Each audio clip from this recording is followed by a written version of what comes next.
आगामी विधानसभा निवडणुकीसाठी अवघे काही महिने शिल्लक आहेत। उद्धव ठाकरे मुख्यमंत्री पदाचा चेहरा नाहीच असे विधान काँग्रेस नेते पृथ्वीराज चव्हाण यांनी केले होते। यानंतर नाना पटोलेंनी उद्धव ठाकरे मुख्यमंत्री पदाच्या चेहऱ्यावरून विचार करण्याची गरज नाही असे म्हटले। आता यावर शिवसेना खासदार संजय राऊतांनी वक्तव्य केले।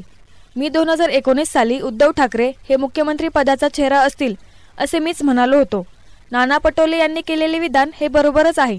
महाविकास आघाडीचाच मुख्यमंत्री होईल हे त्यांचे वाक्य बरोबर आहे, पण त्यांच्यासमोर जर काँग्रेसचा मुख्यमंत्री पदासाठी वेगळा चेहरा असेल तर त्यांनी ते स्पष्टपणे सांगावे। माझी यात काहीही अडचण नाही। काँग्रेसमध्ये जर मुख्यमंत्री पदासाठी चेहरा असेल आणि त्यांनी जर तो सांगितला तर आम्ही त्या चेहऱ्याचे नक्की स्वागत करू।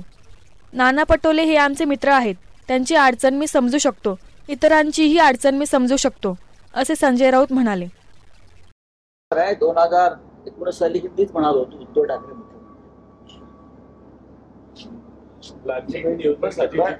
एक लक्षात घ्या, नाना पटोले बरोबर म्हणतायत, महाविकास आघाडीचाच मुख्यमंत्री, पण त्यांच्या समोर कुणी एखाद्या वेगळा चेहरा असले काँग्रेस पक्षाचे आणि समोर सांगावं, म्हणजे माझं काय अडचण नाही।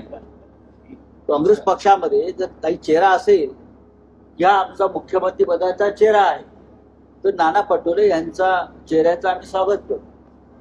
पण नाना पटोले आमचे मित्र आहेत, त्यांची अडचण मी समजू शकतो, सगळ्यांची समजू शकतो। मी महाराष्ट्राला प्रिय असलेल्या चेहऱ्याविषयी म्हणतो। मी महाराष्ट्राला जो चेहरा हवाय, महाराष्ट्राच्या मनात जो चेहरा आहे त्याची म्हणण्याचा मला नक्की अधिकार। बरं, नाही असं नाही की त्यांनी सांगावं, त्यांनी सांगायला पाहिजे, लोकशाही आहे।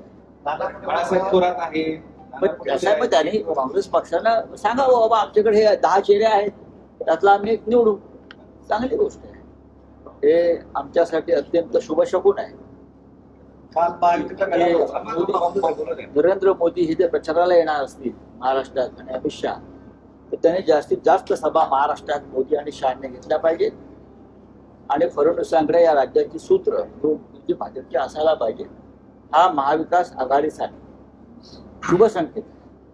याचा अर्थ आमच्या 25 जागा नक्की वाढतील।